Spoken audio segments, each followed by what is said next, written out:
Yo, what's good, campers? It is your boy Killer Beezy, and today we are doing what I hope to be a quick video, man. Now, before we get started into the video, make sure you guys are following us on the social medias that you can see above.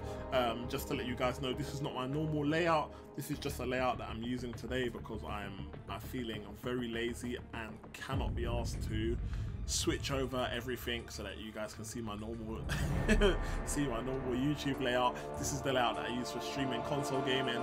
So yeah, man, but make sure you're following us on make sure you've joined the Discord server, make sure you're following us on Twitter, and make sure you're following us on Instagram. And if you're watching this video, I would like to hope that you are already following us on YouTube. Anyway, with that being said, so just over a week ago we witnessed the release of Act 6.1, and I've seen in a lot of live streams, I've seen a lot of people ask the question, is it still worth ranking up 4-star champions? Now, in my opinion, the straight up answer is yes.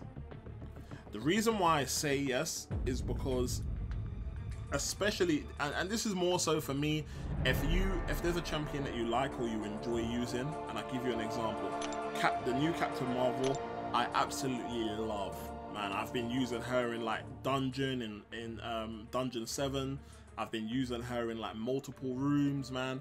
In Uncollected, I've been using her. I've used her in like the lower difficulties as well. I've used her in AQ, man. I absolutely love this Captain Marvel, right? So if it's a champion that you really enjoy using and you're going to use her in those sort of game modes, then yes, still rank up your 4-star champions, man.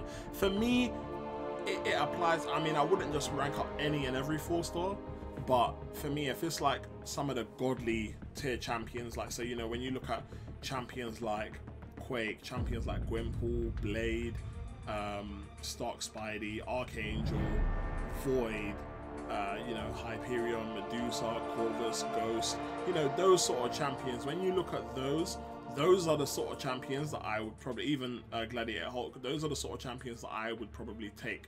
And if I got them as a 4-star now, I would still rank them up to their max rank, because I still find that they're still so useful within the game.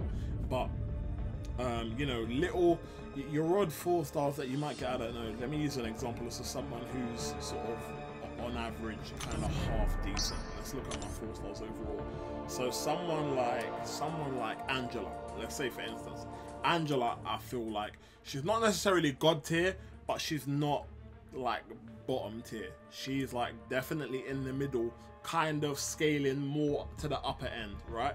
So for someone like Angela, if I got Angela as a 4-star, I wouldn't take her to rank 5, because she's not on that godly level where you can bring her into content and like she absolutely smashes through opponents within a really small amount of hits. She's got really good damage output, don't get me wrong, but you know, I'm comparing her, you know, your damage output for me either has to be like significantly high or your utility has to be amazing.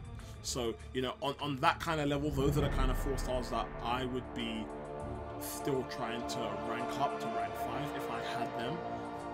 But you know, when you pull sort of your average 4-star champion, you know, you can, if you're arena and you grind in the arena, in the 4-star arena, you can probably take them to rank 3 and just leave them there.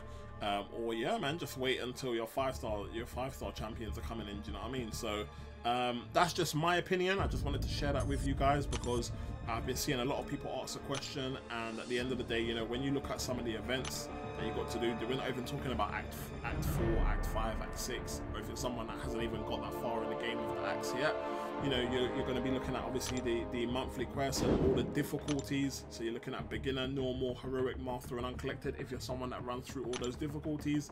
And then you know, when you have your special event quests here, you know, your 4-stars are still going to be fairly useful. If you haven't done variant yet, you know, your 4-stars are going to be quite useful in there, depending on the champion and whatnot. So from my opinion, I would definitely still say it is still worth ranking up your 4-star champions.